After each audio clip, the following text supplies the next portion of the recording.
With the recent Oculus Quest Pro leaks and an even higher possibility that we could be seeing a reveal at next month's Oculus/Facebook Connect, it's a better time than ever to rank the 7 Oculus-made headsets from best to complete dog water. From the Rift Dev Kit 1 to the now unreleased Quest Pro/Plus, I'll be ranking each from S to F, S being the best and F being worse than my reputation with Oculus after the amount of Zuck on D's nuts jokes I've made throughout my past videos. Also, I'll be giving away 5 Synthriders keys in an attempt to get through the metric ton of keys that Synthriders sent me. Surely I've gotten through fucking some of them. I'll be giving away 1 here, 1 on my Instagram, 1 on my Twitter, 1 on my Twitch, and 1 on my Discord. If you want to win here, just drop a comment down below on what Oculus headset is your favorite and why, as well as having liked and subscribed. I'll be picking users from my subscribers list. And if you want to win on any of the other platforms, just follow me on any of them, on Instagram or Twitter or Twitch, as I'll be picking a user from my followers list on each platform. And for my Discord, just join my server. I'll pick a user from the join list. Easy as that. Now onto this shit show of incredible pioneers of virtual reality and controversy stirring headsets that is the Oculus headset lineup. Also, I'd like to mention before we go any further, if I look tired and kind of fucking insane, it's because I just shot this entire video at a different angle to try and keep things looking interesting in my videos with different shot types like some smart cinematographer, but I fucked it up and it just looked like a weird angle from you looking up from my dick. So let's fucking get on with this. Starting with the original gangster of all original gangsters before Mark Zucker on these nuts got his hands on Oculus. There's another one, dude. We of course have the Oculus Rift DK1. Now, many of you new VR users might not truly understand what a big deal the Oculus Rift DK1 was. The DK1, meaning Dev Kit 1, was released back in 2013, which was funded by a fucking Kickstarter campaign. It's insane to think about the company that made this thing and is now a multi-million dollar, multi-million user company was birthed via public funding, raising around $2.5 million from 10,000 total contributors. And only a year later, after release of the DK1, Oculus was quickly purchased by Facebook in 2014. The DK1, with an RGB LCD screen with a resolution of 640 by 800 per eye with 90 degrees FOV and a 60 Hz refresh rate, was truly the first major step we had seen into gaming focused VR for a long while. I mean, check out this gem of a video from Tested from back in 2013 with now 2.5 million views where they test out the DK1 in Team Fortress 2 of all games. This is back before touch controllers or backwards and forwards head movement, with no walking about in your play space because there was no such thing as a play space at this point, just a keyboard, mouse, and the ability to look around. It's incredible and kind of terrifying to see how far we have come in just 8 years since. The DK1, instantly starting this video off very strong, gets an S tier on this list. Next up is the Oculus Rift DK2, releasing just a year after the DK1 in 2014 with a tight 94 degree FOV, a slight bump to the resolution at 960 by 1080 per eye with a 75 Hz refresh rate, most importantly, full 6 degrees of freedom tracking, essentially meaning that you can now move around backwards, forwards, side to side with the headset instead of just being locked into looking around like this. You can now do this. This was a big step forward to the future of VR. 6 degrees of freedom, as we all know now, or may not know now, as many of us just take it for granted or not even consider that it's a feature because it's so natural, and many of us don't even see 6 degrees of freedom as a feature anymore. The DK2 also had a host of overall quality of life improvements by making the headset easier to use by cutting down on cables and reducing overall setup time. It's also funny to note that as much as people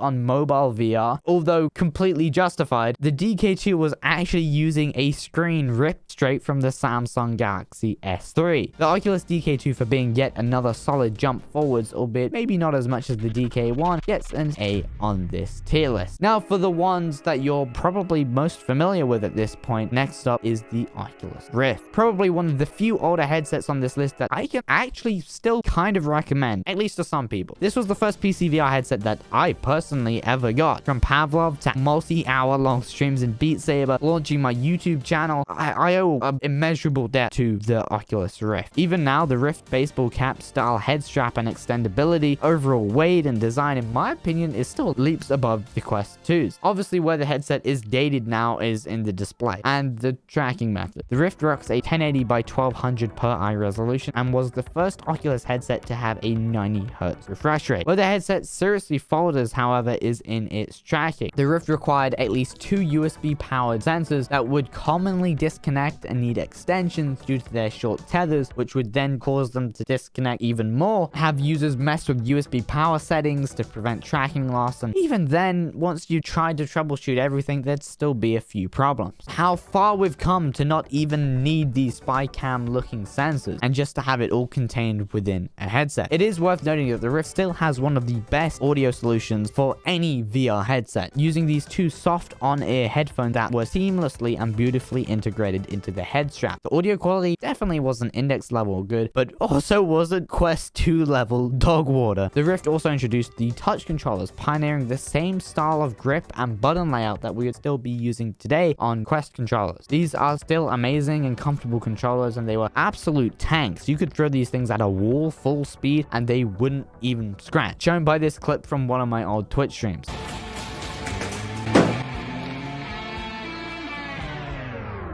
Holy shit. The Rift also gave birth to a host of incredible Oculus exclusives. Marvel Powers United, a game that I really wish was still around today. Lone Echo, an incredible single-player adventure which is now getting a sequel. A multiplayer spin-off of Lone Echo called Echo Arena, which I can't shut the fuck up about. It's amazing. Download it. You can get it on the Quest right now for totally free. Get the fucking game. It's sick. Amongst many others. Oculus came in swinging with the Oculus Rift and knocked it out of the fucking park. The Rift, for being such a colossal leap into VR, bringing many of us the fundamental VR control schemes and games that we use today, easily gets an S tier on this list. Now, next up is the Oculus Go. Still to this day, I get asked via my DMs on virtually every other platform that I'm on from clearly completely out of the loop users asking if the Oculus Go is worth buying today. Likely because of how much this thing dropped in price after Oculus wanting to eject it from the inventory as soon as possible, as well as kind of looking like a Quest 2. So is it worth getting in 2021?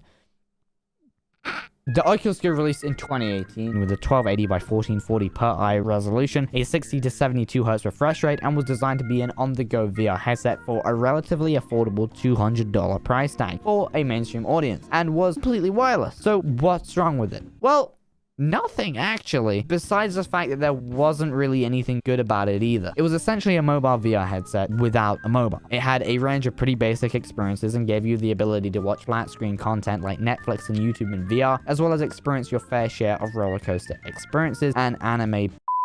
Come on, let's be real. That's probably what 99.9% of users were doing with this thing. You couldn't really game on this thing or move about a whole lot. It was just kind of a fart in the wind of a headset. That said, it was probably one of the many reasons why I even have this, a Quest 2, in my hand right now, as the Oculus Go was Oculus's first venture into really fully wireless and mainstream VR. Much of the tech developed for this headset almost definitely made its way into the Quest 2 that we have now and paved the way for the Quest as a whole and Oculus's future as a whole. So I can't shit on it too bad, but no, do not buy this in 2021. Just save a little longer and get the Quest 2. Stop asking me this. They're not the same thing. Seriously. The Oculus Go would be getting a D tier on this list, but since it has now caused a wave of soccer moms to spam DM me asking if it's worth buying over a Quest 2, this easily gets a fucking F tier on this list. I can't fucking take it anymore. Next up, of course, is the Oculus Rift S, yet another headset that I am bombarded about. This is a weird one since the Rift S is a PC VR exclusive headset, meaning it requires a PC to run. It has no wireless capability, released in May of 2019, has a lower refresh rate and resolution and less features than the Quest 2, yet somehow, because this is advertised as a PC VR headset, some users seem to think that this is in fact superior to the Quest 2. Even though via a good link cable, the Quest 2 has full PC VR capability too, with much better specs and support. And for the millionth time, the Rift S is not a better headset just because it was advertised specifically for PC VR. I mean, it's not even made anymore. It literally got discontinued. I've seen users with my own eyes in my Discord server asking if they should sell their Quest 2 for a Rift S because they're getting a gaming PC and they think it's going to perform better. Please do not buy the Rift S over a Quest 2. Now, with that out of the way, onto my actual ranking. The Rift S, though, did have a solid design with an adjustable halo head strap. The headset also used inside-out tracking, which was generally a pretty great upgrade to tracking from the original Rift for anyone that wasn't trying to pull off trick shots in Beat Saber at least. However, the Rift S did have some serious microphone issues that still live on to this day, causing some users to at times sound robotic. The Rift S gets a D on this list for being kind of just a whatever headset that went on to screw over a lot of users that bought the device, as it became pretty clear just even a few months after launch that Facebook/Oculus's main focus was the Quest. Talking about the Quest, next up is the original Quest. Full wireless native in-headset play, 4 external cameras for pass-through and tracking, and brought back a similar head strap design to the original Rift. Though this head strap was not enough to fix the Quest's biggest issue, which was its pressure on your face.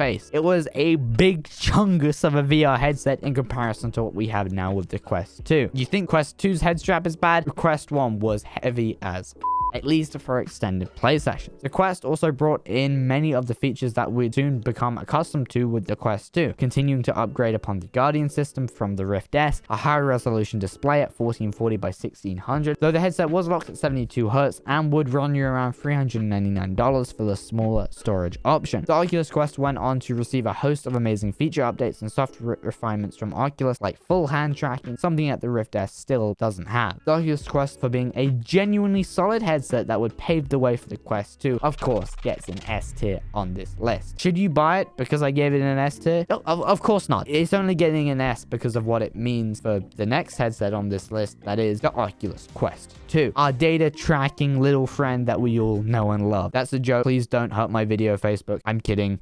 Am I though? The Oculus Quest 2 was the first Oculus/Facebook owned headset to begin to really push the Facebook integration, as the launch of this headset marked the start of forced Facebook login for all Oculus headsets. This was a huge defining moment for a lot of users, either deciding to ditch Oculus as a whole after this or sticking it out for years to come. Though through all the controversy surrounding the headset, Quest 2, as we all know, with the power of Facebook's advertising, great portability, great build, design, display, and features, went on to hit the mainstream in a way that we've never seen before. For the first time since PSVR, we were regularly getting fail army clips of average families running into walls, falling over, being scared shitless, all with the Quest 2 on their head. Facebook and Oculus continue to add more features to the Quest 2, similar to how they did with the original Quest, adding 120Hz support, better multitasking, more pass-through and workflow features. The Quest 2 not only became the best Oculus headset of all time, but the best VR headset as a whole to date, at least in regards to sales and mainstream appeal. That's not to say that some of the TOS agreements and data collection policies and the power that this sort of mainstream appeal and adoption would give to Facebook is without any concern. Definitely is with concern. But for right now, with what this headset has given us and done for VR developers and being able to reach such a huge new audience, games like Synth Riders, Beat Saber, Thrill of the Fight, Population 1, Smash Drums, Gun Raiders, Pavlov, and so many more are able to have a fighting chance through the power of Oculus's reach. No longer are so many smaller developers without an audience. As much as many of you may hate Facebook, the Quest and Quest 2 already within just 2 years have revolutionized the VR community in largely very positive ways. Let's just hope that Facebook continue on that path and don't abuse their position of power, as with great power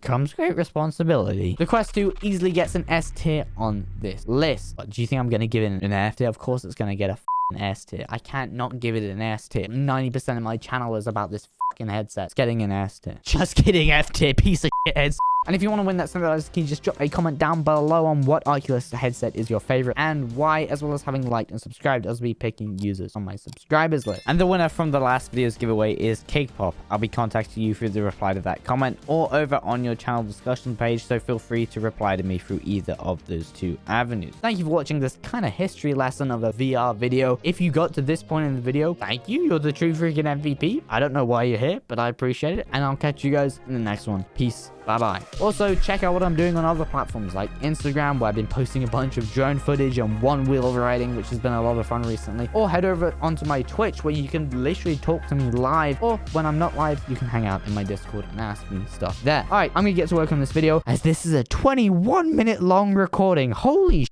I need to go and fucking edit.